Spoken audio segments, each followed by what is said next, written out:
All right, guys, welcome to another episode of Overshot Paintball Podcast. Before we introduce you guys to our guest, I, of course, have to tell you about Diazana Sports. They are makers of the SF joggers and the Grind Air gloves. They are great stuff. They actually have this hockey collection jersey that just came out. They look pretty dope. I might get the Islander one. But anytime you go there, go to the website, DiazanaSports.com, use code OVERSHOT. You'll save 10% off your entire order. Whatever you buy, you'll save some money. And and then also we have to tell you about Volcano. They're the makers of the new bags that you kind of see around. Nick Sloviak's been rocking them. The perfect size. They're not too big. They're not too small. And again, if you go to their website, volcanousa.com, and use code OVERSHOT10, you'll use 10% off. And yeah, keep doing that. We know you guys have been, so keep buying stuff. It really helps us out. But finally, we have one more for you guys, and that's Southern Maryland Paintball. Our guest is affiliated with that. We'll dig into all that, but definitely go there, get out and play if you're in the area. Let's go play some paintball. And with that being said, our guest is Tom Sellers. He is the owner and operator of Southern Maryland Paintball. He plays on Brawl. And man, welcome to the show. Hey, thanks for having me, man. All right, cool, man. So I would like to do this like typically the Carl way. So like, how did paintball find you? Was it like a flyer? Was it a birthday party? Did you shoot like your buddy in the woods? What happened? That's what everybody says, right? I've played one time in the woods, got lost for 45 minutes with a buddy. By the time we found our way to where all the action was, it was on a farm. It was like on a 120-acre farm. We thought it was a great idea to play. Yeah, it's a lot of land. Yeah. Next thing, then we find an abandoned road, and we take that back to where the house was. And then they're like, all right, we're done playing. We're like, I may have shot 10 balls, and that was about it. That's it. That was literally my introduction to paintball. That's funny. What were you guys firing back there? Did you have like little Stingray pump guns? So they had Stingrays, which I thought at the time was automatics, and I had the Walmart pump with the CO2 cartridge, the 12-gram CO2s that worked kind of half the time. And by the time, like I said, by the time any of the action was found, I was already shot all my paintballs and shot all the CO2 out. So. All right, cool. So like, what happened next? Did you play that some more, or did you actually go seek out a field and then start playing some walk-ons? Absolutely not. That was literally my only introduction to paintball. I played one time. I played baseball growing up since the age of 4. Baseball, basketball, football, softball, soccer, anything. I played it all. Right, so, you were athletic. Yeah, and didn't play paintball again until I owned a field, basically. Wow, that's crazy. So that's a big jump. Yes, yeah. All right, cool. So then how did that like come to be? Like, I guess it's kind of something you walked into, but it's going to be a long story, I hope. Yeah. So I after high school, I went to college for a few years, played college ball at community college, nothing crazy or nothing special, but played there.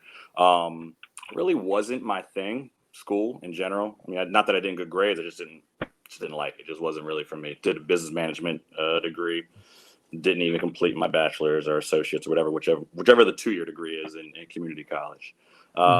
Worked for an engineering company. Sounds cool. I was just a third-party inspector, basically.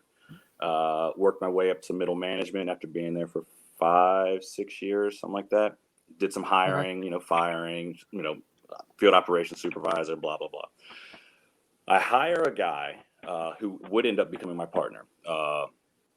I was going to quit that Hillis Carnes was the name of the company, but the engineering company, and join Cheney. And said I had a buddy in Cheney. Cheney is a local concrete company in Maryland.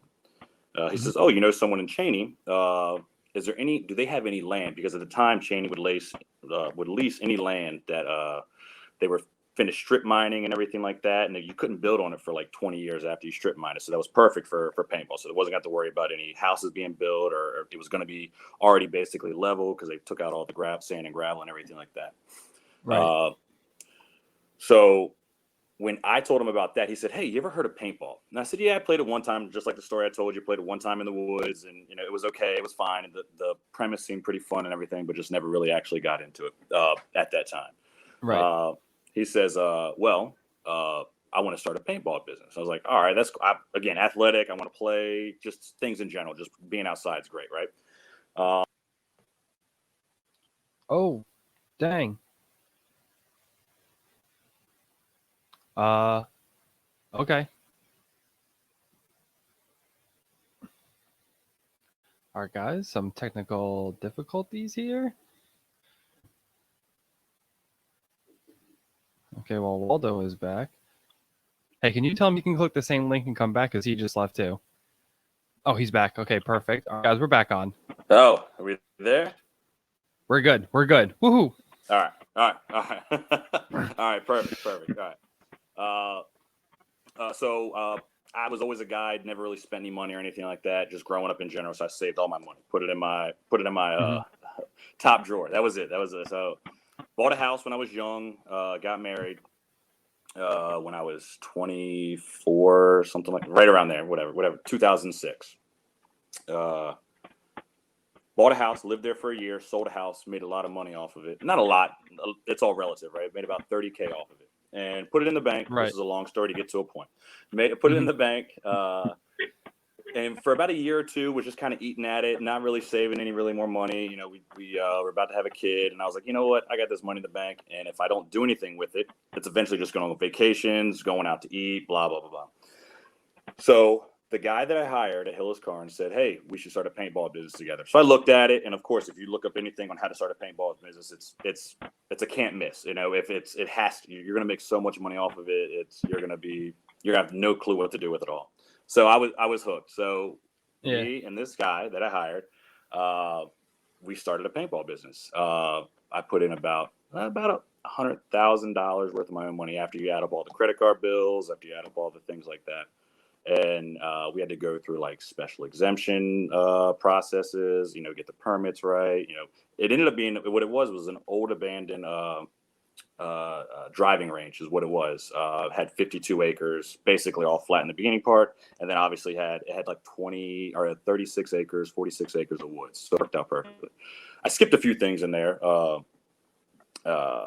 We searched everywhere. No one in Charles County, the county that had any zoning for it. And it was really, really hard to find any property, whether it was raw land, whether it was existing like warehouses. It had to meet a specific zoning. And eventually we found this one after searching everywhere. A few misses, which were, you know, in the long term of it was good misses because the places that we were looking at weren't good. They weren't good places. And this is actually right off of a highway. It worked out well. So we opened this business together after about a year of like putting stuff into it. You know, if anybody kind of starts doing a paintball business or anything like that, you kind of figure out where can you get equipment and everything like that. So we went to E-Money Paintball. Not that it was a bad thing, but it was where it got us started. And Right. after about $100,000 worth of time, investment, and everything, we open up. And the first weekend, just kind of basically my friends came. And then after that, for 3 months, like we had nobody. So this was before like, I was like, oh my God, what did I just literally wasted all this money for nothing. I had all this equipment. I was like, well, you know, worst come to worst, I can liquidate most of it and then recoup some of my money back. Right. So what kind of fields did you open with? Like rec fields? So that was the problem. So my partner, his whole so let me take a step back as far as that. So it was his dream, his idea, his everything, my money is what it ended up coming down to. So I kind of let him take the reins. Like he was kind of like the wise man in this whole process that I was doing and everything like that. So we got to do speedball, which come to find out is probably the worst thing to start a paintball field around. Not that it's bad, but if done the wrong way, it's not enticing the right people to come out and play. Right. So yeah, because not to cut off and jump ahead, but I'm sure you know, like the money makers is the birthday parties. That's what's easy. Yeah, I mean, it's birthday party. That's what everybody says in the industry. Birthday parties, really just individual packaging. You can sell individual packages. That's great. That's the biggest thing as far as that goes. So kind of the big break for us there was in February. It snowed pretty heavy up around in our area, and all the paintball fields were closed except for us. I always had this thing where like we're open no matter what, whether we're like the mail. We're even open on Sundays. It doesn't matter. So rain, sleet, snow, we're going to be out there. Especially in the first year. It snowed, all the other paintball parks were closed, and next thing you know, we get this weird influx of like, which we thought was a huge amount at the time, was like 40 people that came to play paintball. And like we had shoveled off the speedball field. Yeah, we had shoveled off that. Yeah, back to your question. It was basically just speedball fields that we that we opened up. It was 2 half-size speedball fields. It wasn't even speedball fields. It was one 20 by 75. So basically a speedball field almost cut in half is what we opened up. Yeah. We had 2 of those. We built a field in the woods, basically just like everybody does, just to cut up logs and branches and throw them on there. We had a Sea-Doo place, like wave runners that they sold down, and they were getting rid of all of their like boxes that the Sea-Doos would come in. We made a field out of that. So that's basically how we started. But it kind of took off in the beginning with just speedball because it was just the easiest for us to like build a field out of it, have the nets and everything already safe and everything like that. So yeah, that's kind of what we started off with.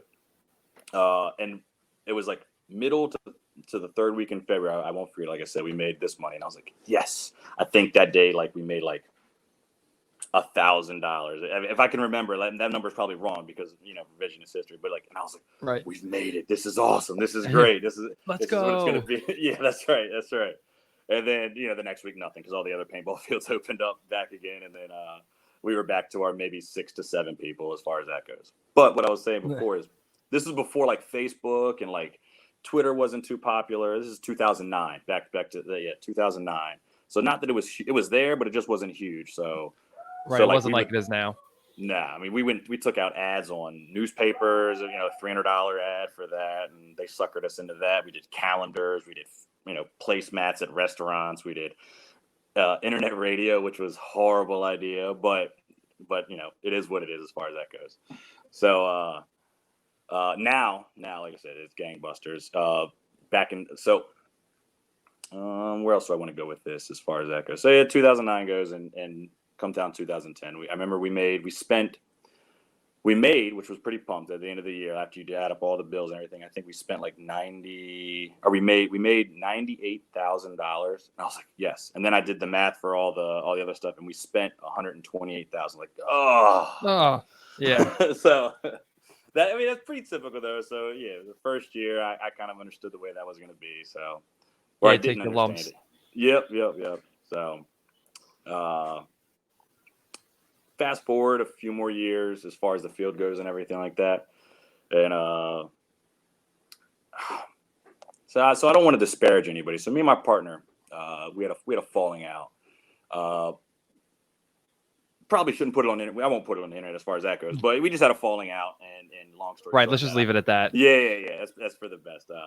I ended up just buying him out. It was after 3 years, things weren't going right. Just something wasn't clicking. And I let him kind of take care of everything as far as that goes, where he said, Tommy, you gave me the money. I'm going to run everything. That's great.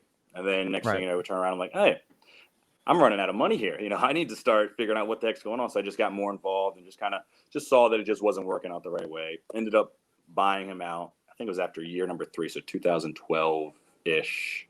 And then once that happened, and I kind of took the reins and kind of ran it myself for a while. I mean, of course I had help. But for the most part, it was just me there on the days and everything like that. And worked out really. It ended up working out really well as far as that goes. So yeah, that's the story of how SMP kind of started. Oh, cool. So, what advice would you have for someone who's going to open up a field? If you could give them like one piece of advice. Don't have a partner.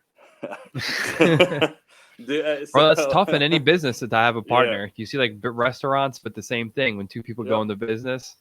Yep. So the biggest problem, and so that is honestly, like if I would start, that's really for any business. I would say if you can do it on your own, do it yourself. Because if you have a partner, when the money's there, everything's fine. When there was never any problem, like during those 3 years, like there'd be our busy seasons. When I say busy seasons, we'd be, like 60 people a day or something like that. And we'd be ecstatic, it was super pumped, we're on our way. And then, during the wintertime, the 3 months, at least here, wintertime's 3 months, we'd have like 10 people, and that's when we would start butting heads, like, where do we spend our money? What are we doing it on? And because we're partners, we gotta have to make this decision. And you try to bounce stuff off of each other and you try to do what's right. But if it's not the same vision that you have, and like the path that he was trying to go down was wrong, it's kind of hard. So that's how that ended. But I mean, in general, if you're trying to start a paintball business, just market, just literally just promotion. Literally, you can, I opened up a second field, Central Avenue Paintball, not too long ago, literally in June. So like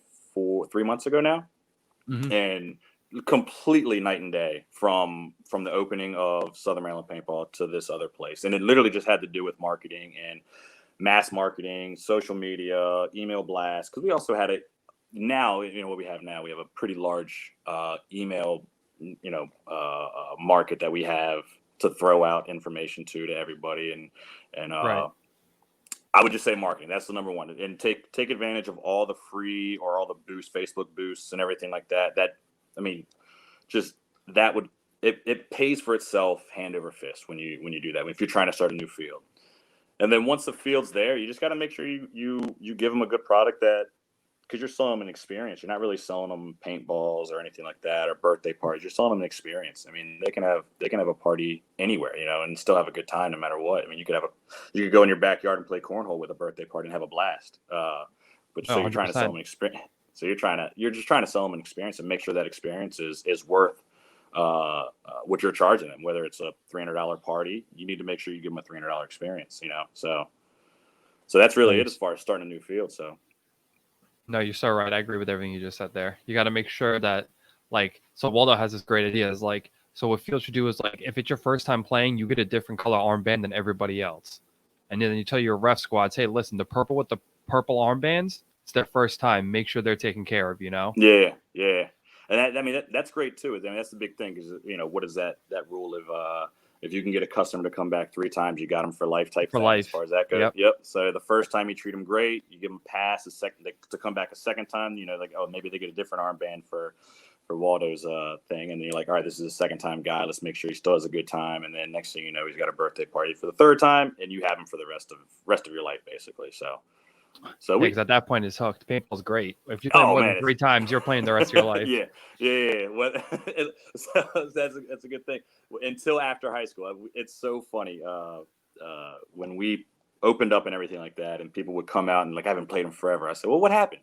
I said, let me guess, because I've heard it 1,000 times. Because the story was, I played until high school, and then I had to get a real job, and then I just didn't have any money to play paintball anymore because my mom and dad stopped paying for it. And now that I have a stable job, I can come out here and play, and I'm trying to get back into it. So when we first started, we would see not that I'm too far into paintball because I started really, really late in the game as far as paintball goes. We would see Intimidators and Ego 6s. That was the big things that were kind of out there at the time.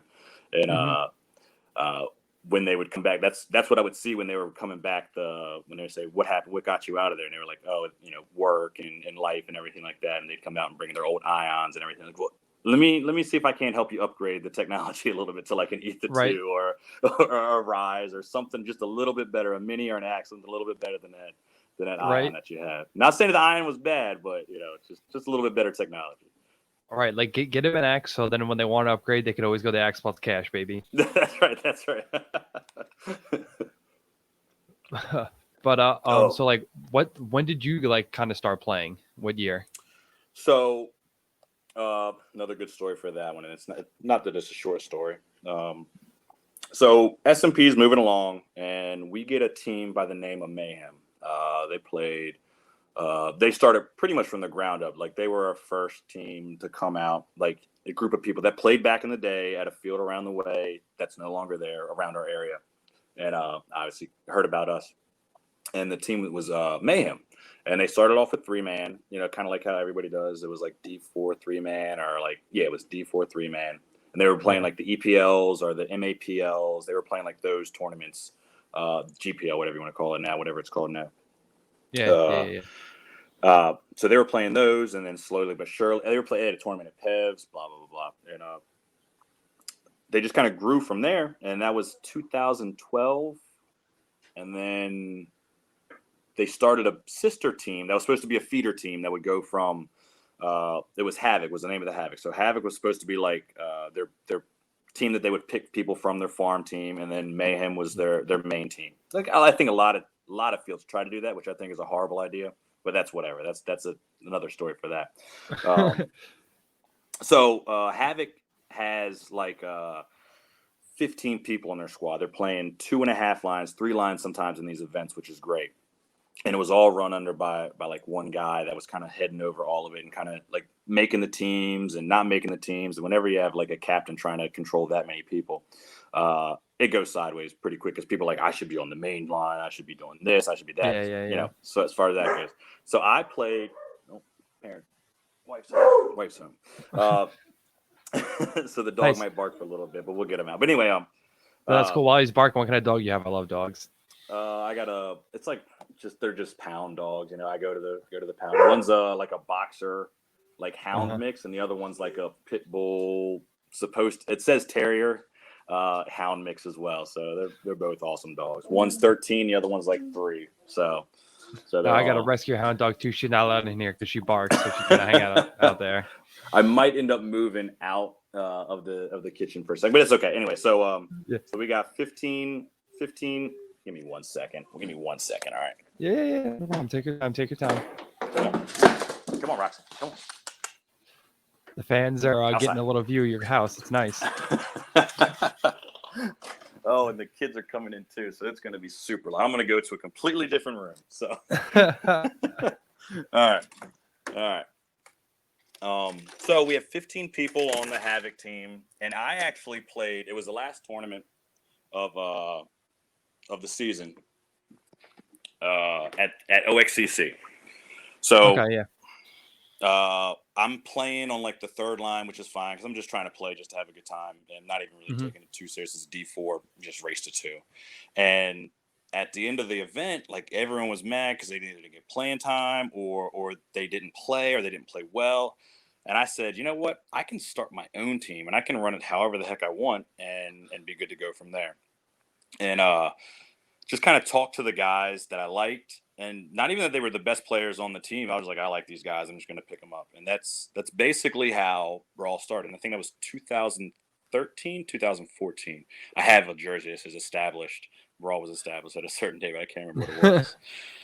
So that's funny. I mean, that's literally how Brawl was started. And the name Brawl came from, so Mayhem was supposed to be, it was all supposed to be about the Anarchy A. It was supposed to be the theme of all the teams at Southern Maryland Paintball. So Mayhem, the A was Anarchy. Havoc, the A was Anarchy. And we're like, all right, what's another cool name that causes anarchy?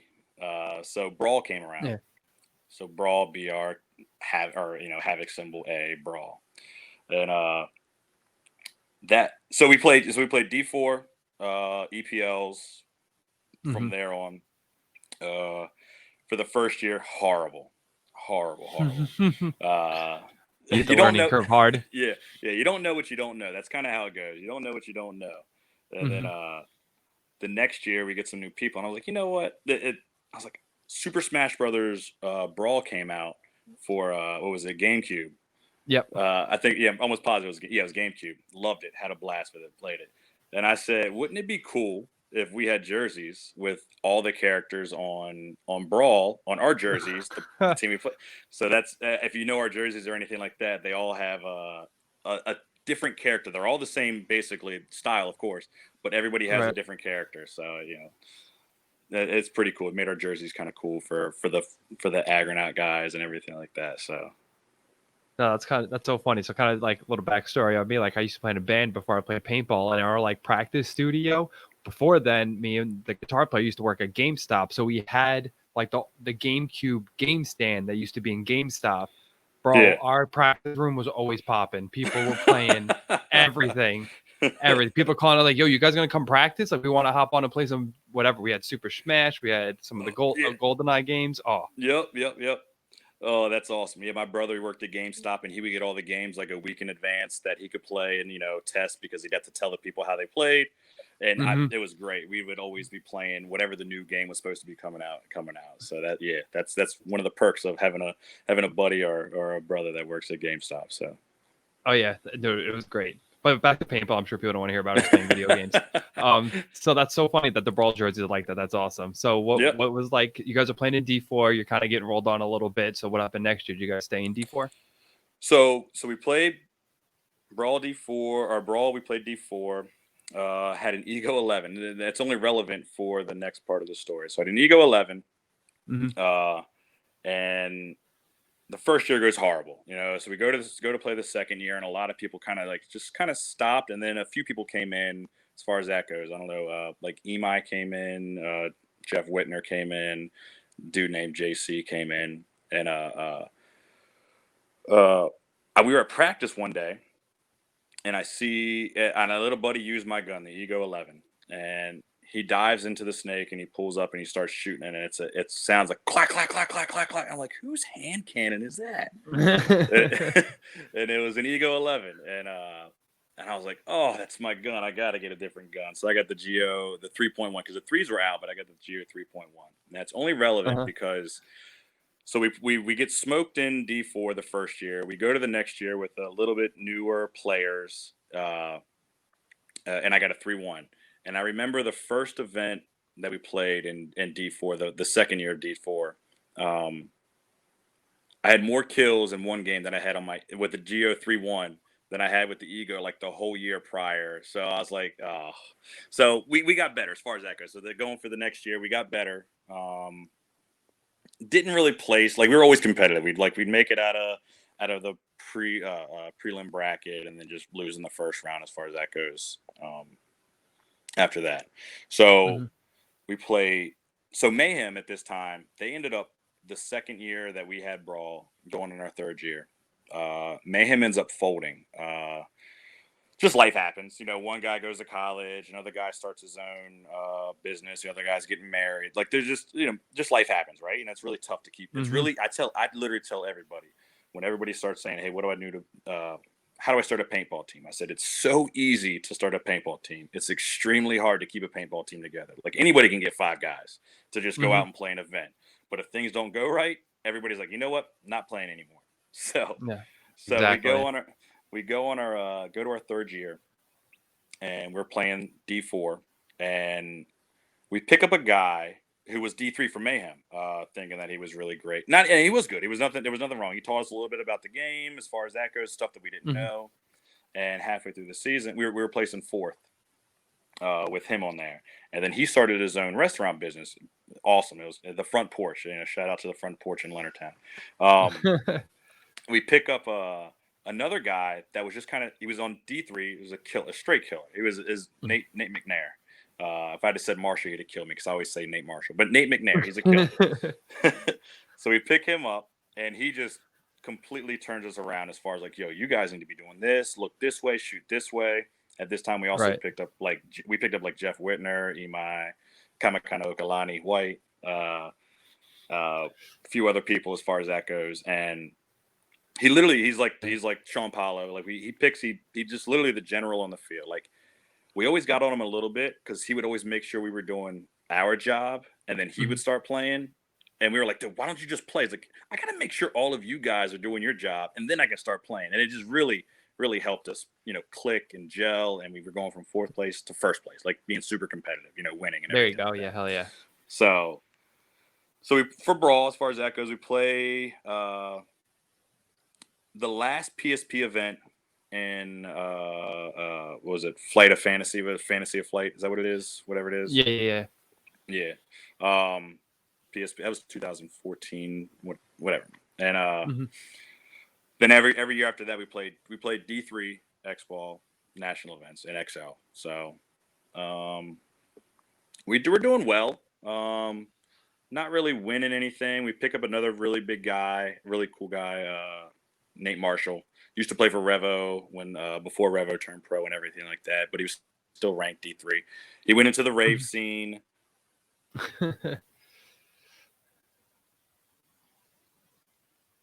Oh no, Tom, you froze for a minute. Looks like he's closing his programs. Oh, you're back. Okay, cool.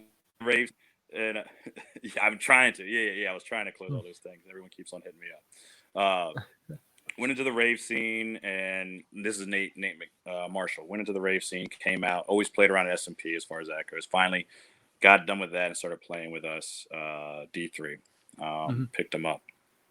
And we played, what year was it? I don't know. Whatever year it was, we ended up getting 5th in the NXL. And we were like, oh, we were so close. Yeah.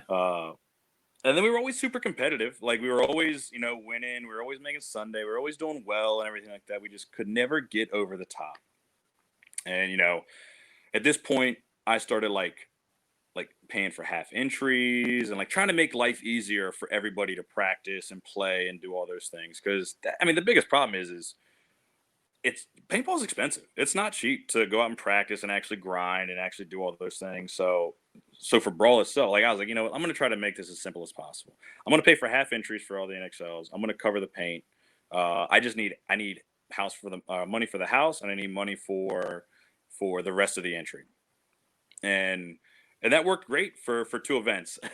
And Yeah. then they all start slipping like, oh, I'll get you next week. I'll get you next week. Like, God dang it, I'm paying all this thing. The least you Yeah. can do is that. So, and then people were kind of complaining about playing time when they were playing. So, all right, take a step back for a second. Take a step back. So, I'm the captain, owner, whatever you want to call it, and I play as well. And people were getting mad. So I put the best five. We're playing Expo. I put the best five, maybe six out there every single time. Hmm. But like, just go again, run it again, run it again, run it again. I'll run them into the ground. All right. If it's me out there, I'm going to run myself into the ground as far as that goes.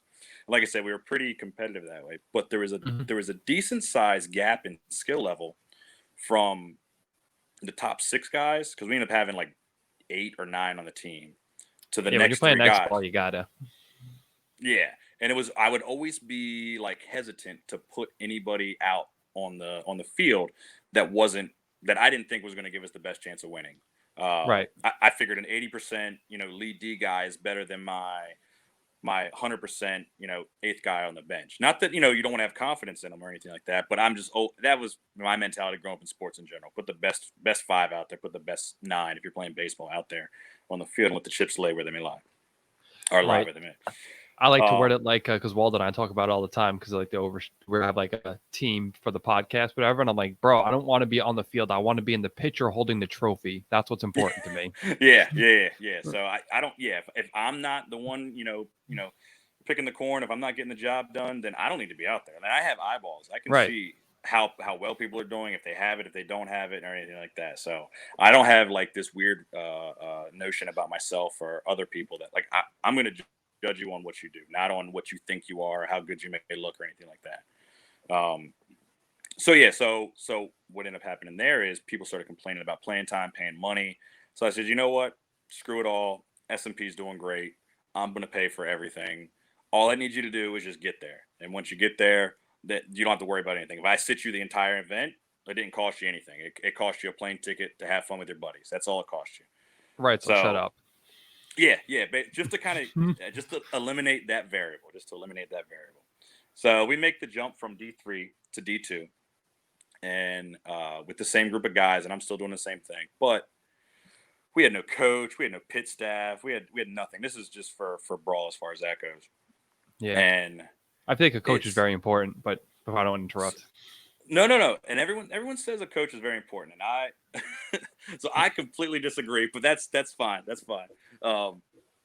But in the D2 world, we went in there completely blind. And D3, we won everything on raw talent. If we did win, when we did win, it was raw talent. Like we win a point in 30 seconds, not know how we won it, and then we'd lose the next point, in 10 seconds or even faster. We'd lose it even faster than we won it. And we're like, what happened? And nobody has any input or any clue or anything like that. And the coach part right there would have helped, but we figured it out as far as that goes. So we go to D2. Right, With, because like that's I my was saying, biggest thing. That's why I think a coach is important because people tend to lie or, oh, I shot him. Well, actually, you didn't shoot him. no, That's why. that's right. That's right. So, and like I said, I have eyes. So a lot of times I wouldn't play. I was like, dude, you're not doing the job. So I don't care what you tell me. You Right. can say I dove in and or I got shot off break. Like, no, you didn't get shot off break. You dove in, you engaged, and you got shot heads up. That's not getting shot off break. Don't act like you just get better. Anyway, so we played D2, and we got like 9 people on the team, and for 2 years, it's a cluster. Like everyone's trying to play, we're trying to get better, we're doing these things, we're practicing, we're drilling at practice. We don't do much drilling at practice in general, but we're drilling now because we're like, hey, we're in D2, we're trying to do better, and Mhm. it's just not working. And we end up having 10, 11 people in the squad, and I said that back to the whole havoc slash mayhem situations and how Brawl started. I said we just got too many people. There's just too much going on. So I it's bad to say, but the people that I didn't think were the best, I said, look, guys, I'm still going to treat you. I'm still going to pay for half. I'm going to pay for half your entry. I'm going to pay for half your house. But I want you to Mhm. start another line. And I know it's tough to start another line with zero help, especially if you're playing on Brawl and you're getting 100% help. All you got to do is just show up, and basically everything's given to you. So I said I'll give you half of everything for the second line, but you're going to have to start it, run your practices, and they did. They did well. And I think they ended up playing D3 a few times, and doing well in D3. And us, on the other hand, we kept on. Not that we kept on. We At that point we started having problems with people coming to practice, and we're like, Hmm. crap. What are we doing? What's going on? And I'm going to stop flicking those up because you shouldn't be able to see it. It just distracts me sometimes. No, all good, all good, all good. So so yeah. So we pick up Baker. We're struggling to find a team. The teams are we're struggling to get people for the Atlantic City event. 2000. Hmm. This is 3 years ago now, I think, at this point. Yeah, 3 years ago. Yeah. And we're like Imai was out, Nate was out, Clayton couldn't play, and we have 5 people, maybe 6. And I'm like, oh, we're probably going to need more than that. So we just Yeah. a shot in a prayer. Mike Baker played pro for Revo when they were getting relegated up and down during PSP. That I think he might have played one more year after that. He hurt his knee, and they just never really came back out. But Marshall, named Marshall, he had a good contact with him, played with them, and then another guy, Tommy Wagner, kind of hit him up and said, "Hey, you want to play for Brawl?" And he said, "Yeah, sure, I'll play some paintball." And the rest of that year, we ended up going super competitive in D2, and we would literally go 2-1. We'd win 2 games on Saturday, or 1-1 on Saturday, and then we'd win the first game on Sunday, and it just comes down to the next game. Some of them we just didn't have to lose; we could tie, and we would make it into Sunday. So this is our second year in D2, Hmm. and we would literally lose every single Sunday afternoon game that we had, and it was just so Oh. frustrating. But we picked up Baker, and Hmm. we didn't get any better. Like, the skill level was still the same for us, but we would, because Baker was the pro, and not that he's older than us, but he was pro, and so we all kind of looked up to him, and he would just throw his like, "Hey, you guys are good enough players. You just look that way and do that, and that simple as that." And we're like, "All right, we'll do that." And it's stuff that we would Yeah. do in general, but just because he said it, like, we focused a little harder on it, Gave like the and confidence almost. yeah, and that's really all it was. And then uh, we played well. We finished out the rest of that year really well. So that was 2017, 18. 18. Yeah, that's right. So 2019 was the year we did really well. So 2019 comes along. Everybody's coming back. Jeff Whitner, McNair, Marshall, myself, Imai, Baker, Alan, super. He's a freaking killer. Alan the Asian. That's what I call him. But it's Alan Smith. He's methodical. He stopped playing paintball for 4 years. He came back and jumped right on the D2 squad, and it looked like he didn't even miss a beat. He's a Right. hilarious guy if you ever get a chance to meet him. But anyway, 2019, Mike Baker the whole time is saying, we're going to do so well this year. Like, he just had all the confidence in the world, like, leading up to Vegas. And he's like, we got to Awesome. play Vegas, because if we don't play Vegas and and when we go to Texas, we'll get like the last place, seating. Because Right. if you get seated in Vegas and then you go to Texas. So, all right, we're always going to have a tough schedule if we always skip Vegas. So we played Vegas. I think we ended up getting 7th, and we're like, holy shit, we did great. And Yeah. Baker said we're going to do well. We did well. We came in 7th. Just like in paintball and anything, a few bounces here or there, Hmm. and in life, you make it to the quarters, or you make it to the semis, and you're playing for the podium. Right. So 2019, we do 7th in Vegas. First time in Vegas, it was great. We go to Texas, or it was 10th. We go to Texas, we get 7th in Texas. And then we go to was it Atlantic City? I think it was Atlantic City was after that. No, it should have been Philly, I think. Or Philly, yeah, Philly. Oh yeah. So Philly, we get 3rd. We played great. Like, it was awesome. We played really, really well. We put ourselves in a 5-4-0 hole against CEP. Oh, And okay. yeah, so Whitner, he plays Snake the whole time, and we put him on the D side. Like we were like, let's throw him on the D side. We were playing in practice. It was not a great practice. We never have good practices. It always feels like when we play the local teams at our practice, and it could be wrong. It could just be our eyes. We're like, man, they ran through that lane pretty easily. Hey, did we bounce it? Nah, nothing. All right, that's fine. Whatever. All right.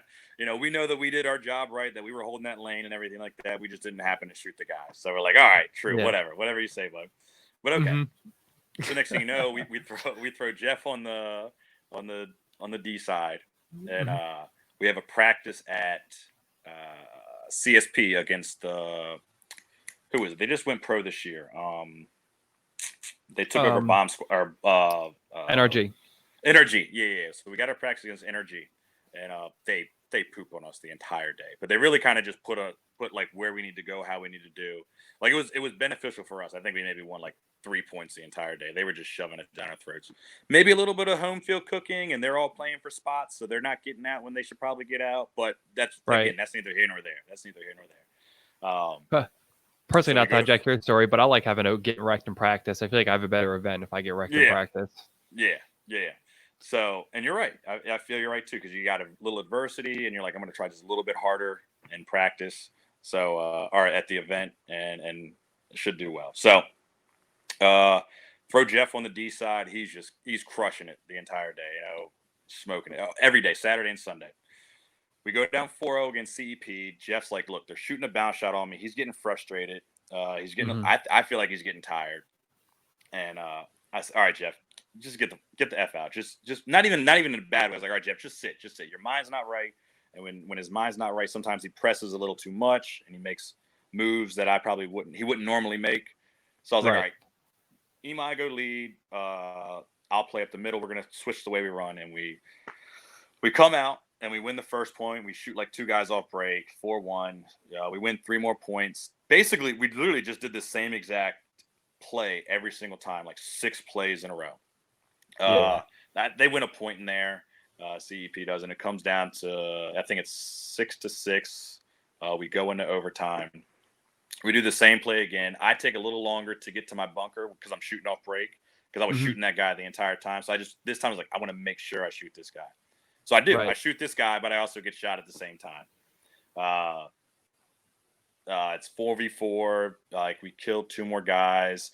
We lose track of one guy, and he shoots out our snake side. Imai and Jeff are up the middle. Or Jeff's in the D side. Imai's up the middle. He thinks there's only one player left too. Jeff, and we watched the video over and over again because that's the one that got away, right? And Jeff told me, like, hey, look, there's 2. There's a 30, which is D3, and there's a 4. And Imai heard 30 only. So Jeff goes and runs down to 30, and Imai's looking that way. The guy moves from the 4, which is it was on the D side at that point. It was the D side tower. And the guy moves up to the Maryland, which is the D side bunker up the field. And he thinks that's game. He thinks Jeff trades out with him. That's game over. The guy's still alive. Imai runs past him. He shoots him, and we play for 3rd place. We didn't even want, as bad as that was, like, because we were playing really well. We didn't even want to play for 3rd place. So it was. No, I've been there. There. Yeah. So we go and we play 3rd place against Grit, or it doesn't matter who it was. I can't remember. And we end up winning, and it was good. It was a taste of victory. It was great. Yeah. As far as that goes. And I mean, these are all stories that only mean really much to me, but I'm still telling them to you. So no, man, this is what it's about, telling these stories, man. Oh, awesome. So we get 3rd place, we get a podium. We're all disappointed in 3rd place. First time we've ever podium at a national event, and we're disappointed. Because we felt like we had it. Like, we were playing so well. Great back and forth between the Padres. We played NWO. We played there might have been one easy game in there. I can't remember what it was, but it was all great. NWO is our boys. They're from our hood. They're from Long Island. Yeah, they're great guys, man. So, funny story about NWO at Philly. So, Brawl, I would imagine it's the same for every single paintball team. Not that we're special in any way. But when we go to shoot somebody, we're going to make sure that you're shot. We're going to shoot you, and you're going to know. And I always tell, whenever we play the W, I was like, make them want to quit. Make them never want to come back up to the W. So whenever you get a chance to put it on somebody, put it on somebody. Now, in paintball, a lot of people have that mentality. So we just got to do it better than them. I mean, we got to do it harder than. We got to shoot them harder to make. This is paintball. It's not poker, man. That's right. That's right. So we're playing NWO on the Saturday or Friday, whatever day it was, the last game of the prelims. And the ref says, "Hey, do you guys like have like beef or bad blood with each other?" And we're like, "No, why?" He's like, "Because you guys are shooting the hell out of each other a lot." And I'm like, I mean, that's just how we play paintball. I figure that's paintball. Yeah. So it was funny that the ref saw something that we just thought was pretty standard. That we're like, "Do you guys not like?" The guys like, "No, these guys are great. There's no problem with them whatsoever." So that was kind of like a little backstory for Brawl. So then we got the Chicago event is ridiculous. Leading up to Chicago, I need to see if I have a charger because I'm gonna lose you here in a minute. Oh no, that's not good. Yeah, plug it in. No, not at all. So Chicago's coming, and we can't get people to come to practice. Like we are struggling to get people to come to practice. We're calling in like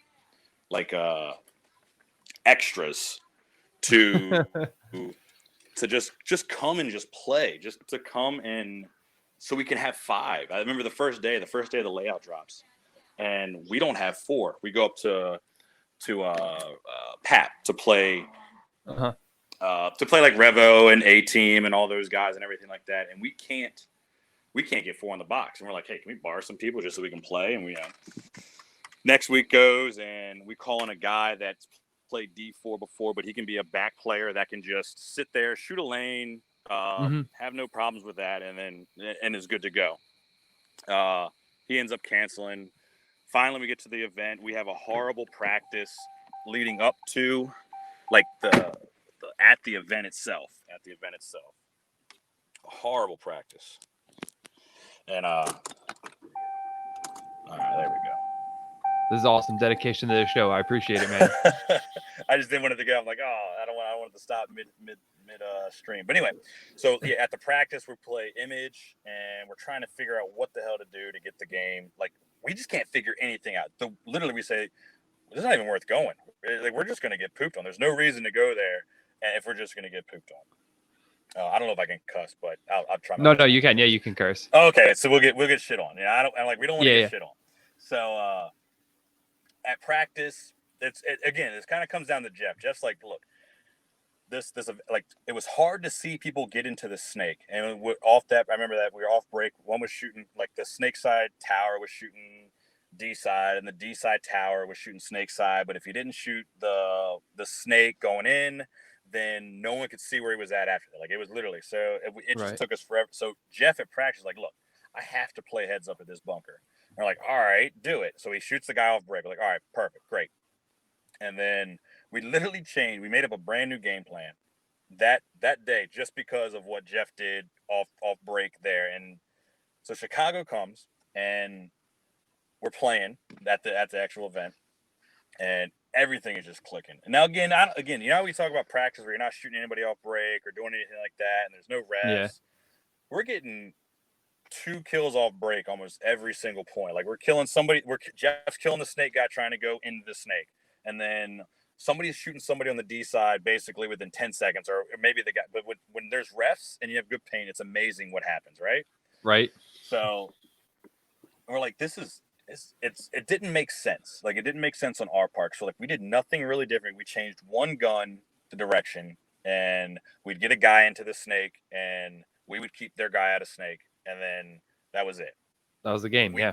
That was literally it. I mean, and so we're winning. I think we either go 4-0 or 3-0-1. I can't remember what it was. So just like every other paintball team, when we go 3-0 in prelims, we know we're making it to Sunday or whatever it is. Not that we, there's a little, you're like, okay, we're good. It's good to have a first round bye, but okay. And I think, like I said, I think we tied the last game. You try a few different things. You still never want to lose, but you try a few different things. You take a little more real estate off break than you normally would, just to try some things out, things like that. So right. So we just kind of marched through. It didn't make any sense. We kind of marched through everybody at Chicago. I don't think it was anything to do. We just had the guns in the right spot, and we were just shooting the right people at the right time. That's really what it was. And we go to the finals, first time ever on the finals field. and for us, and this is a kind of cool story, just for me, just because. So, a little bit of backstory about me. Mhm. When I was playing EPLs, when I was playing all these things, I'm a field owner as far as that goes. I always had like $1,500 of cash in my pocket. Like I always had money in my pocket because Mhm. I was like, all right, if I have money, I'm playing like I'm money. I'm a good player. Like I've always talked trash growing up playing basketball. I'm money. So I was like, let Perfect. me put let me This is put some great money. because before you finish, Waldo sent me a message before. He's like, I think he wants you to tell this story. Okay, good. Okay, all right, yeah. So I've always played with money in my pocket. I've lost money because I'll pull my barrel cover out and the money will fall out. And fuck it, someone found it. Someone needed it more than I did, so someone will take advantage of it. It's great. Mm-hmm. So we're playing Chicago. We're on the finals, and before anything, like at Chicago in general, I was like, if we win, I'm doing a pretty cool celebration. Everybody's doing these pod dumps, which I call peasant dumps, because everybody gets paint, like either sponsored or something like that. So you dumping paint on the ground. Ooh, good job. Like it was kind of cool at first, but then everybody started doing it. I was like, man, this is so. I won't say the word, but this is not cool. I'm like, do something with some type of consequence. Like you're not doing anything with consequence because the Right. paint's Or basically at least for any. switch it up. Yeah. I mean, just do something with consequence. I don't know. So I'm like, all right, if we win, I'm throwing money up in the air. And I'm not throwing dollar bills. I'm not doing anything. If I'm gonna do it, I'm gonna do it big. And so what had to happen was we had to be winning. I had to be on the field. I had to be alive. I had to be at the start. I had to be at the buzzer when the game was over. Mm-hmm. So I wasn't even on the box at the last point. I wasn't even going to play the last point. Like I was like, all right, you guys got it. You guys are doing well. I played. What would happen? I'd play like 2 points in a row, take a seat off, 3 points, or play 1 point, play two, as far as that goes. So, like, all right, cool. All right. So I get on the box. Emi's like, get out there. I'm like, all right, I'm out there. So I get out there and I'm like, all right, I run to the corner and at the snake corner. Didn't play the snake in practice anywhere. Not that it's really difficult to figure out what you need to do or anything like that, but I run to the snake corner Right. off break and I'm like, all right, we're good. I can just sit here all day. I never have to throw up any money in my pocket that I have in my pocket or anything like that. We're good. So next thing you know, here Monday, Tuesday, Wednesday, and I think there's still someone in the 50 snakes. I'm like, all right, I'm at least gonna go bunker this guy. So I run down, Right. and if you watch the video of it, you see me. I'm just shooting everything. I'm like, there's got to be another guy. Like I never heard anybody say 50 snake was dead, but I saw the guy dive in.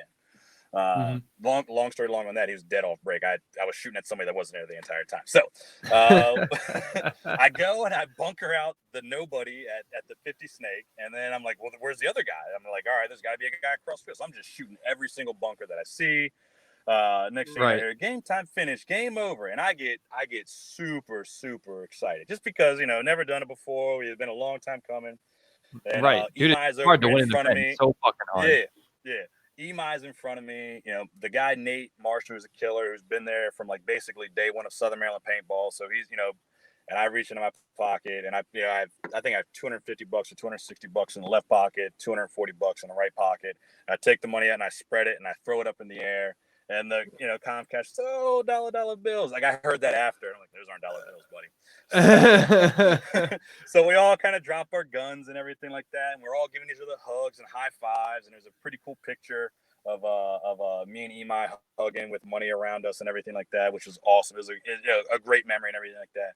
And the refs are like, come on, guys, pick your guns up. Let's go. And I'm like, Yeah. all right, cool. And they're like, pick this stuff up. I'm like, nah, that's yours. You keep it. Once it's the ground, I don't want it anymore. It's dirty money. I don't want it anymore. So you see me get kind of pumped as far as that goes. So all the refs. And you see refs diving on the ground to pick up 20s. So all the refs thought it was fake money. So like, you guys are idiots. So all the money's real. It's on the field. The refs start picking it up. Some people threw it in the trash can. A ref came and said, "Hey, here's your trash bag." Or he said something. I was like, "All right, fine. I'll take it." Ended up being $180 that I got back, but the rest was in the trash can, and that because the ref threw it away. And then once it got out on Facebook, because it was shortly after that. I mean, Emi, great social media guy as far as that goes, as far as being on top of things. He posted something that was real money. So like Philip Stretch Baker on Facebook, I don't know if you know him or not, but he's like, oh shit. So they go back digging through the trash cans, and I guess they find the money. So So yeah, That's so funny. I got I got $180 of my money back of the 500 that I threw up in the air, and then the rest wherever it went is wherever it went. I don't care. It was all she wrote after that. So Yeah, that they're probably was this guy's a paintballer. He doesn't know $500 to throw around like that. so yeah, and so that's how I got the name the Wallet. That's kind of how everyone. It was kind of a self fulfilling prophecy. I didn't like the name the Wallet at all because that meant that I had to do stuff. If you have the name the Wallet, you can't not like do stuff right with money and stuff like that. But Clayton came up with we had a bunch of different nicknames for everybody, and he just said, "Oh, Tom, he's the Wallet. Tom the Wallet." I'm like, all right. So then I've kind of, not that I want to, but there's been things that I've done only because of that name, and I wouldn't have done any other time. And one of them was throwing money up in the air. No, dude, that's a sick story, and that's an awesome memory. I mean, Jesus, dude. Yeah. My wife's like, "You're stupid. What were you doing?" Other people are like, "That's great." The people that are like actual business guys that in the paintball industry are like, "I mean, that's funny, but you're stupid." So I was like, you live once. It's money. I'll make more next week. No worries.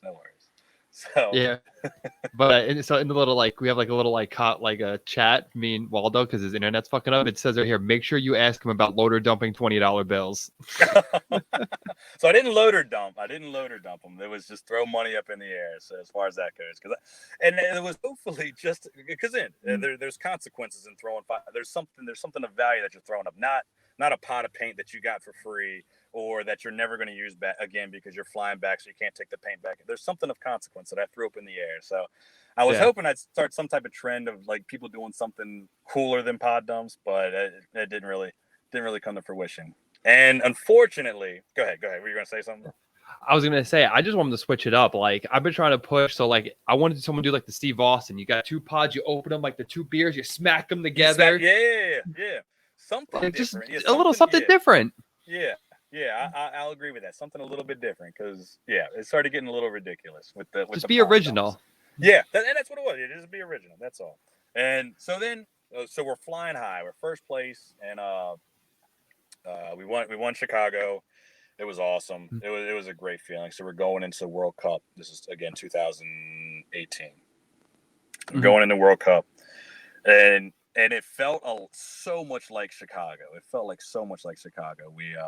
We ran through. We went 4-0. It was I think 2 points were scored on us. The most the team scored was again 2 points out of the match, and we just kind of ran over everybody. We had great practices. The team was flowing as far as that goes, and you guys are hot. It was super hot, and not that but if you ever hear any of my speeches, so as the captain, and I get the guys pumped up, and everybody makes fun of my pump up, to get people hyped because I'm not a rah type of guy. I mean, because if I need to rah you up for here, then you need to check your pulse because you might be dead. You shouldn't need me to get you pumped to go play paintball. So I mean, you should be wanting to go play paintball on the highest level as far as national events go. Blah blah. So we go into we run through prelims. We run through not even run through, but we have a tough game. Oh, let me take it back as far as that goes. So practices leading up to that New England Wreckage, out of New England, obviously. Okay, we want to practice you guys at Southern Maryland Paintball, and I'm like, oh, cool. And it's a team from really far away. Most of the time, we just kind of have our local. D3. Sometimes we'll get the A team to come down. Maybe Nasty X will come, or Nasty in general. Nasty, the semi-pro line will come down every once in a while, or we'll go there as far as that goes. But this is the first time that anyone came and said, "Hey, we want to come from really far away to practice at your field." Cool. So they come down and we practice them for 2 days, Saturday and Sunday. Good practice. Great group of guys. Really, really good group of guys. Noel is awesome. That's really the only name that comes off the top of my head right now, but he's a good guy. We pull them in World Cup. So we pull them all right, well, and we played them. It was kind of the same as far as the way we shot guys off break. It was really tough for them to get in to the snake. As far as that goes, we contained the D side, and after a while, we just kind of just slowly things went our way, and we ended up winning at prelims. And then we go through prelims, and they're the second match. And out of prelims, how we gotta play these guys again.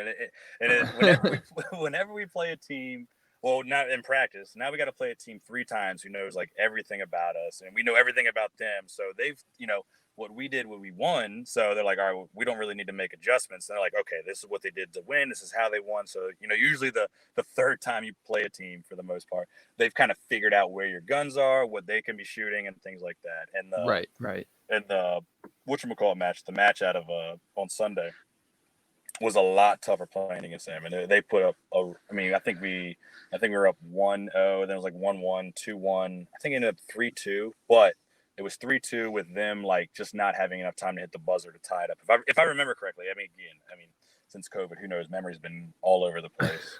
So we ended up beating them. We go undefeated. As far as that goes. We don't lose any points or anything like that, or any matches. Mm-hmm. And then so we're like, who are we playing against? Wisconsin, infamous, right? Smashed them. When I say smash, I'm not being mean about anything. I'm not talking bad about anybody. But the only other time we played them was in Vegas, the first year, the first game of the season, first event of 2019. The year, yeah. We beat them pretty handily, and I'm not friends, but I follow them on Facebook, or we have mutual friends, so I'll see them. They're practicing. Not another good event. Chicago, we saw that they were mad. Philly, I don't think they made it out of prelims. And we pull them at World Cup, or we pull them in the finals, and we're like, who did they play? So they beat like the Padres, which is a great team. They beat like CEP, great team. I think they beat like Grit or like Blast Camp or something like that. So they had like a murderer, and then they got to play us in the finals. They're like, right. Not that I was definitely not overlooking them, because I was like, I play sports long enough. If you go through that, battle test it, and you come out on top, and like, all right, these guys are doing something that we're not seeing, or things are just clicking, because they made it in on the 15th seed or whatever the seed was. They were the last seed in, and so they smoked everybody. Right. And when I say they beat them like we were looking at their scores. They were like 5-2. We 5-0'd them, or they maxed them out to where it was game over as far as that goes. And we're like, all right, okay, but not a big deal.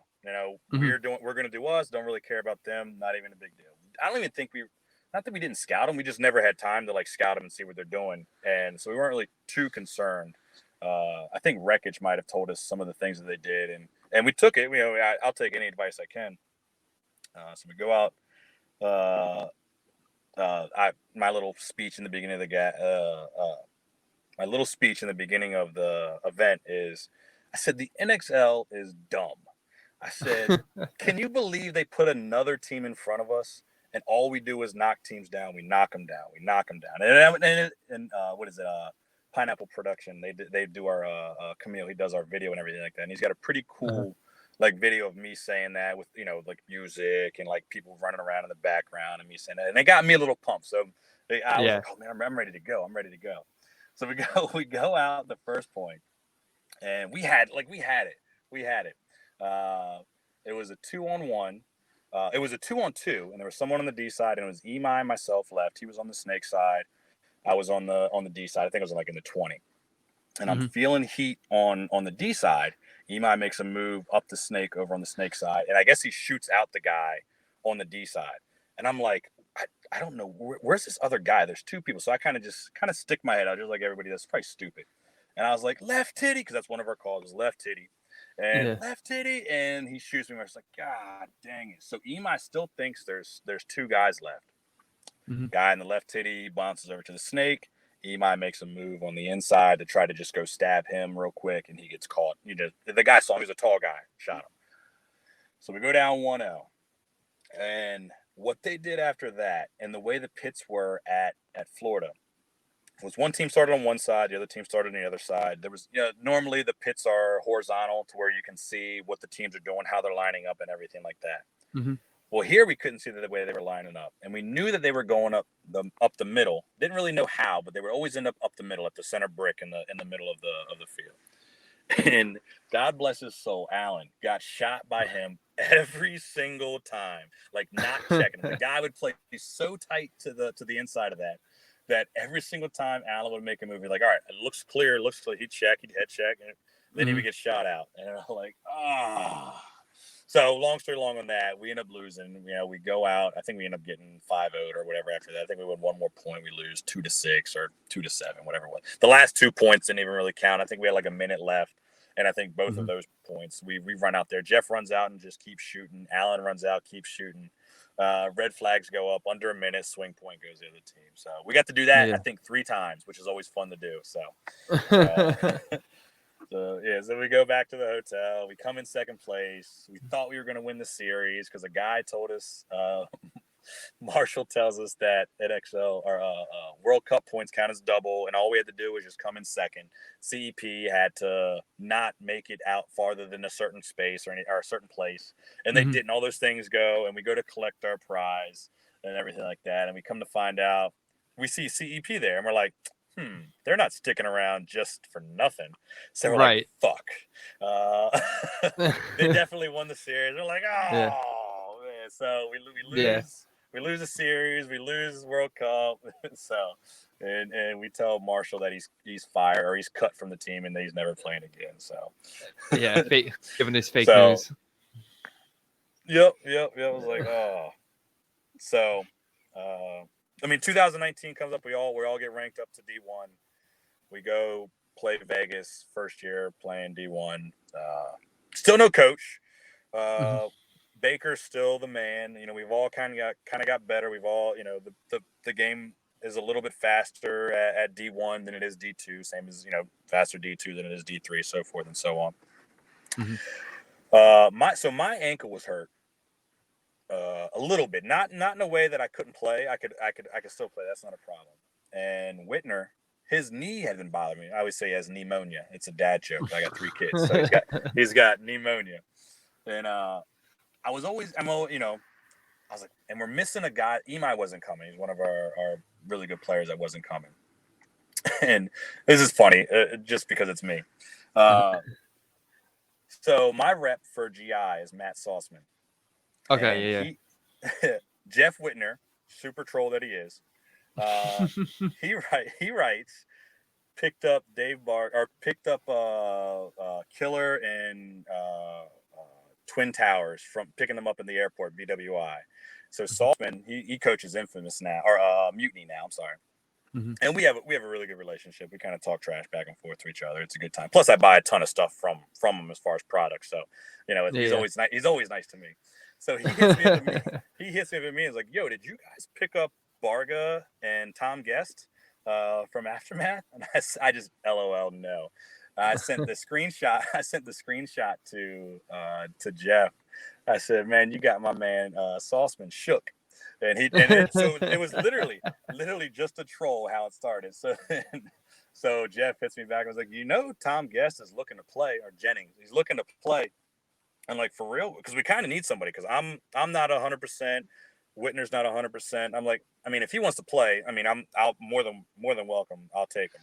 And right.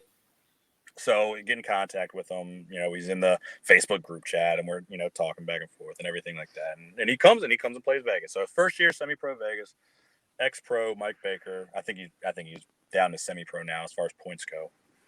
And Tom Guest pro. We're like, all right, we're coming in, at least well prepared. It was good practices leading up to Vegas and everything like that. And like the teams that were pulling were like, all right, they're tough because we don't really know what to expect. These are all established teams, like the Carolina Hurricanes. I don't know. Remember, it happened so long ago, right? So, but we had a tough bracket as far as that goes. And Tom Guest, I think he plays like the first 2 or 3 points. Not first 2, but he kind of rotates it. I told him, look, man, you haven't practiced with us or anything like that. We didn't even get a practice time down there because everyone was kind of flying down at different times. So we didn't really get a chance to gel. So I was like, all right, look, Tom, awesome dude, you're pro. But not even a bad thing. It was like, but we're going to rotate you in. Where would you like to play? You practice up there. You kind of looked at the layout up in Canada. So it's like, I feel good here. If I need to, back center, I can figure this out. It's not hard. For the most part, paintball is really not that hard. You get out wide, you shoot inside, you keep them trapped. It's pretty simple. Pinch you him out. The guy. Yep. Yeah. You shoot the guy out wide. You go down the field. You shoot inside, and don't let the guy break out to go back to playing paintball again. So Guest plays. I think it's the first match Okay. And he has to make a breakout to the snake side, and he does like this weird little barrel roll. and he finished the point. We win the point. You know, he smoked some dude or something like that. And he comes back in and says, "Yo, Tom, my groin pretty hurt. I think I pulled something." I was like, "I mean, how bad is it?" He's like, "I mean, I can still play, but I'd rather not play if I don't need to." And I was like, "All right, cool." But we still rotated him in throughout the whole game and everything like that. All the matches and everything. He has a really good video of someone. He smokes the heck out of some dude in Carolina, makes him drop to his knee. I'll probably get some flack for saying that, but it was a really cool video. It was in slow motion. He shot him like 10 times. You know, everyone made a big deal about it. But I play paintball. You can shoot me 1,000 times. I'm never going to complain one time from getting shot. It's a paintball. Yeah. You're not going to hurt me with a paint. You're not going to hurt me with a paintball. And I'll never give you the satisfaction of knowing that even if it did sting a little bit, I'm not going to give you the satisfaction. So I'm just going to take my lumps and walk off the field. Good job. You know, tip my cap to you. But I'll never be over dramatic and try to draw a penalty or anything like that. I don't think no one on Brawl would do that, because you're not allowed to. It's one of the rules on Brawl. You're not allowed to complain about getting overshot. If you do, I'm just not going to play. If you're scared about getting shot or you're mad about getting overshot on paintball, this is paintball. When you get a chance to overshoot somebody or shoot them more than you would normally shoot, do it, because they're going to do it to you. Don't complain about it. It's just that's the way paintball is. So Brawl has a pretty good mentality as far as we're going to try our best to make you not want to play paintball again. Long story long on that. We make it out of prelims first year, you know, semi-pro or D1, should I say? I guess it is semi-pro, whatever it's called, whatever they're calling it these days. And we play really well. We end up coming in 7th. You know, we played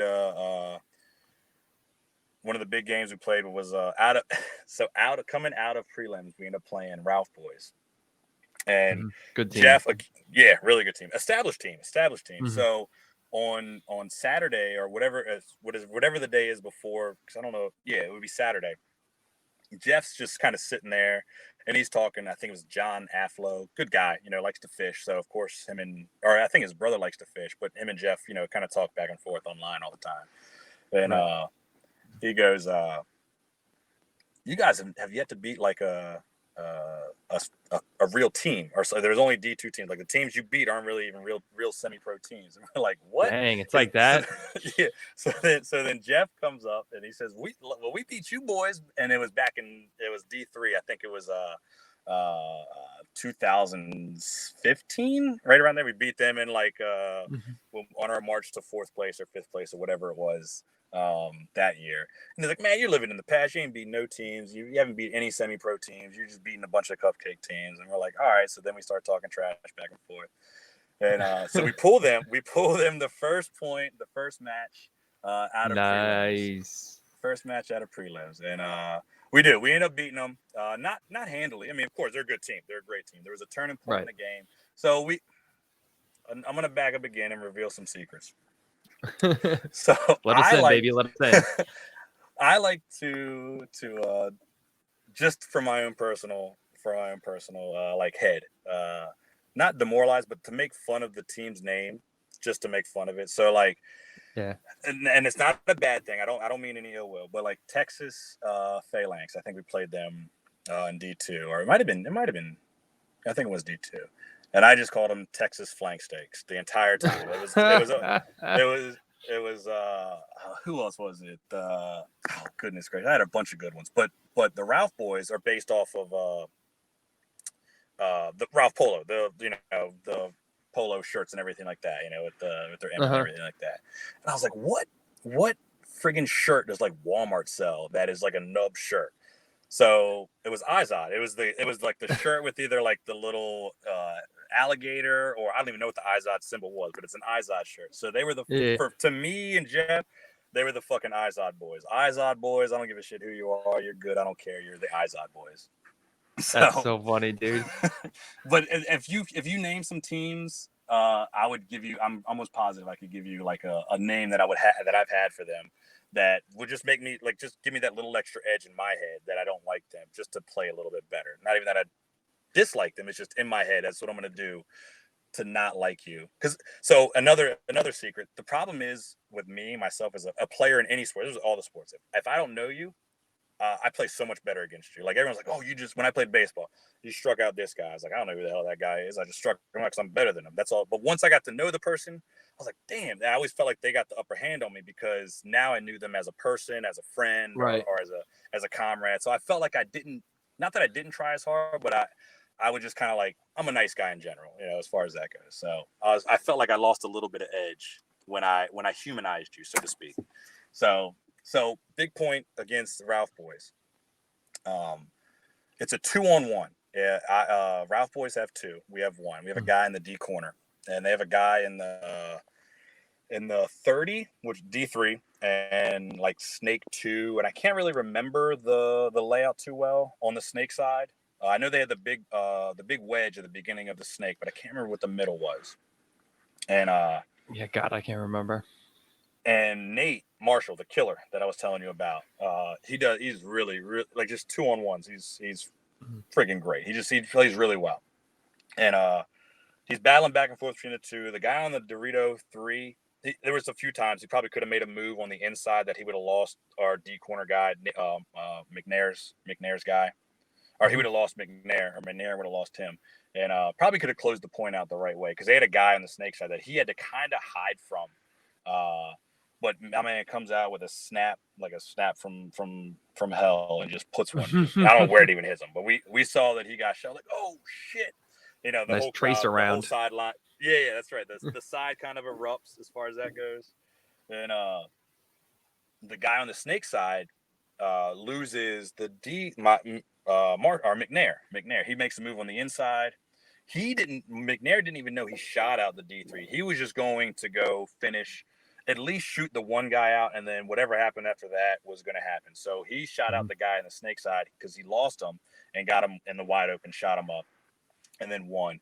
And that was like a big point in that match. And me and Jeff Whitner, I usually don't yell or anything like that in between matches because I know how fast things can turn around. You might be up 3-0 1 minute, and then you're down, you lose 5-3 the match. And I was like, right. that's that fucking Izod shit, motherfucker. And me and Jeff were getting kind of rowdy. And Guest and Baker, the professionals at there, like, yo, we haven't won this yet. You guys got. And I was like, oh, you're right. I just got really excited. Sorry about that. I'll calm down. Yeah. So we got our composure back. As far as that goes, after that, I got my composure back. We put out, another. I think that put us up 3-1, and it made them have to move. And in paintball, probably the most boring thing in paintball is when a team can sit back on their heels and then just kind of just shoot lanes. And not that it's when you play not to win. That's also the thing with me. I hate to play not to lose because when you play not to lose, you end up losing. So I said, look, man, we got to play to win. And we're going to play the point normally. And I think they shoot a guy off break on the point that we're just trying to burn all the time or burn as much time as we can. And they shoot a guy off break, which then kind of forces you to pull back a little bit and then play that defensive paintball that I didn't really want to play that point, but we ended up having to play that point. I think we burned it like 3 or 4 minutes off the clock. We burned a lot of time off the clock. Yeah. And then we ended up winning them, and we run into the Denver, Colorado Blitz. Yep. And they had a phenomenal breakout that I thought was a little bit different than all the rest of them. They would send a guy to the small Dorito on the D side. They sent a guy to the D1. Both of them shooting snake side. And they had the guy on the D side temple shooting a heads up to keep anybody from the D side moving down. And if you put in one of the D1 guys or you put in one of the D players, the other guy would just immediately pick it up. And we just could not break out into the snake. They had great lanes off the break, and they put it on us. It was kind of frustrating, just because I was like, man, we're playing so well, semi-pro first year, blah blah blah blah, and we couldn't break. We just couldn't break what they were doing. And maybe if we had a coach, he could have said, hey, do this. And maybe it comes back to that. So, but we finished our semi-pro debut, making it out of prelims and winning a game and out of prelims, which is a big thing. And then COVID hits, and then that's it. That's all she wrote. Yeah, pretty much, right? Yep. We're not even Brawl's not even playing the World Cup. We're not even going down. So yeah, you can't blame anybody for not wanting to travel right now. Well, it's not even that. It's just, well, it's a little bit, but there's a lot of like everybody's got something to do. My wife said, "No, you're not going." I think I could have got around that if we had enough people going, but she said, "No, you're not going." So. I was in a similar situation because I play on like an amateur ground zero amateur team, so we do the ICPLs. Oh, okay. And a lot of our guys were not able to make the event, but some of us were. And my job was kind of like, if you go, you need to quarantine for 2 weeks. So even I was like, yeah, I can go. I was like, if we don't go, I'm not going to cry, you know? Yeah. And that was kind of the big thing for us. Like Guest is in Canada, so he would have had to quarantine 2 weeks once he got here. Brutal. And then if he was going home, he was supposed to be quarantined for 2 weeks. Like people had some guy bought a house, or Marshall bought a house, and he had to pay for a plane ticket. Because basically, I pay for everything else. So I was like, it's not going to be expensive. Like he couldn't swing the plane ticket as far as that goes. Like, all right, I understand. And then we had another guy, Alan, the Asian, he was injured. He's like, I'll go down and maybe play 10-man. And I was like, So we're skipping this year, and we'll hit it strong coming next year. So. I said the same thing. I'm like, this year's pretty much a wash. That's just everybody will sharpen the sword and then hit it hard next year. Yep. Everyone went fishing. Imai goes fishing, Nate goes fishing, Jeff goes fishing. So we all turned into a fishing team. I don't blame you. Get the fuck away from people, dude. It's not a bad idea. Yeah. So. But I got a couple more questions for you because I know we've been getting here late and I don't want to take up too much of your time. But we brought it up. We brought it up a couple of times in this. So why don't you like coaching? What's your big gripe against coaching? So it's not even a bad thing about coaching. Coaching would be great. A coach would be great. That's kind of why we kind of picked up Baker. We're all been kind of like, we looked to the guy who's been there before. When we were playing D3, we looked to McNair to play D3 4. When we we got to semi-pro or D2, Baker, we looked at Baker. Mm-hmm. I've always kind of, and it's probably not great. I've kind of wanted to try the most adversity and get the most out, like go through the most and then hopefully get the most. Not that I want an excuse like we don't have a coach, but I've always been like, we can do it by ourselves. We don't need any outside coach.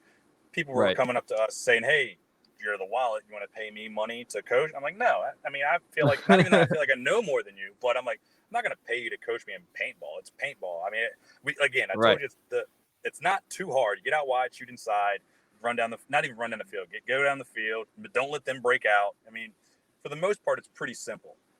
Right. And it feels good when you do it we're homegrown. We're all homegrown. We all kind of know how we play together. Later on, we've kind of picked up people, but prior to picking up like Baker, who's still a Maryland guy by us, and then Guest was kind of just like a random pickup, just kind of happened to fall into our lap. Mm-hmm. We really had we just really didn't have a need for the coach. We kind of figured everything out on field. We're really honest as far as like how we got shot out, what happened, and honestly, that's probably that's really good. Yeah, I was gonna say that's probably the only way like a player or coach could work is if the players are being honest about what's happening on the field. Yeah, and I mean, as much as cheating there is in paintball, as far as that going in practice, we take practice pretty serious. Let me take a step back. When we practice for an event, we take practice pretty seriously. Because what we do in the pits prior to, other teams look at us and like, what the hell are these guys doing? Like, what are they doing? We're drinking beers, we're doing other stuff, we're doing other recreational stuff, and we have a good time. We're not getting drunk or anything like that. And maybe a coach would tell us, hey, don't do that. But we're just going out and we're relaxed and we're having a good time. So, but being honest is probably the biggest thing to help progress. Because if you can look at yourself and say, hey, this is what I need to do and need to work on. I don't need a coach to tell me to do that. We're all grown men. We can all take it upon ourselves to do what we need to do to win. Everyone on the team has played some type of athletic endeavor, sports. We've all, for the most part, have won. I mean, I've played a lot, again, playing sports my whole life growing up. I've won things, I've lost things. I know what it takes to win, what's going to make you lose, how to prepare and things like that. And we do a pretty good job of doing that and giving good feedback to each other. So having a coach there that doesn't really know us to come in and say, hey, well, we really don't like doing drills at practice. Like we do, whatever drills we do, it's basically all individual drills. Like we'll go and like snap a post or something like that, or we'll all go to our bunkers on our own time. So at Southern Maryland Paintball, the field's always open. So anytime anybody wants to come there, they would just come and they're like, all right, I'm playing snake in this event. I need to know my shots from the snake. So we'd have guys that go to their spots on their own individual time. And they're like, all right, when I get to snake 2, these are my shots. When I get to 50 snakes, these are my shots. This is what I need to look out for. So everyone was pretty good about doing stuff and going over it on their own time. And to have a coach come in that wants to get paid to coach us, and they don't really know us, I'm like, I'm not even going to mess with that chemistry or anything like that, because I think we can do it on our own. Yeah, no, for sure. I just want you to elaborate a little bit, because I just think people are liars. That's why the honesty is a big thing. Yeah. If your players are honest, it'll work. But if you get guys that are like, no, I shot the D corner running out, and it's like, well, bro, actually, you fucking didn't. Yeah. You didn't. And when you pay, and no one's fighting for a spot. So I hear these teams that are fighting for spots, and that makes people want to cheat. They're like, oh, I did well in practice. You got to start me at the event. So they're not going to tell you they got shot off regular. They're not going to tell you they keep getting bounced going to this corner. That was a big thing at Vegas this year. Is Jeff was like, look, I'm playing whatever. I think he was playing the second on the D side, and he says, I'm getting bounced every single time I'm going to this bunker. And if he was fighting for a spot, like on some of these other teams, he might not say he's getting bounced. He might say, I'm making it there and I'm shooting these guys and coming to the vent when the paint breaks. You're out. You got a ref calling you out. So, so yeah. No, you're so right. Like if he was competing for a spot, like I wouldn't say anything. They'd be like, you good? I'll be like, yeah, I'm good. I'm making there alive, aren't I? Yeah. So if I pay for everything, they don't have to lie to me. They respect me. So if I ask them, hey, what's going on here? They're on. I don't even have to ask them. Like, hey, Tommy, this is what's happening. So, but if you're fighting for a spot, and you have to pay money to go to his place or anything like that, then you have a tendency to either exaggerate or undersell what's happening. So. No, dude, 100%. And I got one more thing before I get out of here, because if not, Waldo will kill me. You guys may be thinking about doing the TSXL Elite. I know they just announced they're doing that open class. Any plans to maybe hop on that? So would love to, but again, when is that? That's October 11th, or when is that? Yeah, I'm not 100%. I know it's in October because I talked to him before about it, and he said I'd love to see Brawl in it, and I said I'd love to do it. So at SMP we're actually doing it at my second park, Central Avenue Paintball. We're doing the zombie ride, and that's it. I missed the ICC last year in Florida because I was invited to play with the A team again and have a great time with those guys. But look, man, I got a zombie ride to run. I got to make money, so I'm going to make money so that way I can go throw it up in the air whenever I win an event again. So no, 100%. By the way, he just said in the chat it's the 18th. Oh, 18th. Okay, yeah. So October 18th is a Saturday. Yeah, I wouldn't be able to make. I can't make it. I mean, the other guys are more than welcome if you can get the other guys. If you want to reach out to them, but I don't know what they're going to do if I'm not paying for everything. So yeah, right. Hopefully they're listening. They get in on this. Yeah. Hopefully. The last thing I always like to do before we get out of here, plug all your sponsors for your team, all the dudes that help you do what you do. So it's funny. Again, this is bad, but the only sponsor is me. I sponsor. So perfect. The only reason I say that because everybody loves to say they got sponsors, and all that does is it just means they get to pay cheaper for stuff. So it's not really a sponsor. They're not getting anything for free. So, but I will shout out people that have helped me. Melaveo, actually the only true sponsor probably that we have, minus myself. He's given us money. Melaveo CBD, they do great. I think it's melaveo.com or Melaveo. Melaveo, yeah. I bought some of their stuff at ICC. Yeah, great guy, Sam. Known him for a long time. Not that we've had some funny arguments, not even arguments, just funny back and forth on the past over turf, but that has nothing to do with anything. But no, he's been probably the biggest guy that has not even by much, but just by giving us like goodie bags and like he gave me money when we won Chicago. So I mean, the biggest sponsor would be him minus myself. But I mean, I couldn't do any of this stuff without Valken helping us with paint down there. Who else? I mean, Chad with EPL, like kind of getting SMP, helping me with SMP when the times when I've got rid of my partner. Luke Glass, he's just my other guy that's there. GI always giving me product whenever I need it. Pineapple Prod, KP1. I know Imai is probably killing me right now because he knows all of the sponsors because he does all the hashtags and everything like that.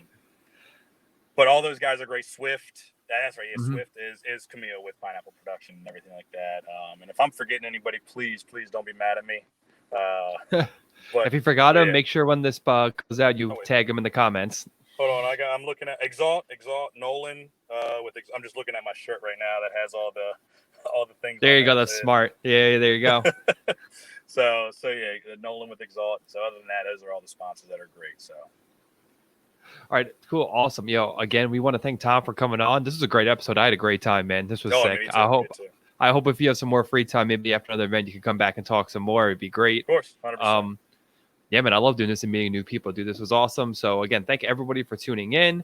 Definitely go out to Southern Maryland Paintball and get out and play some ball, because that's what this whole podcast is about, playing some ball.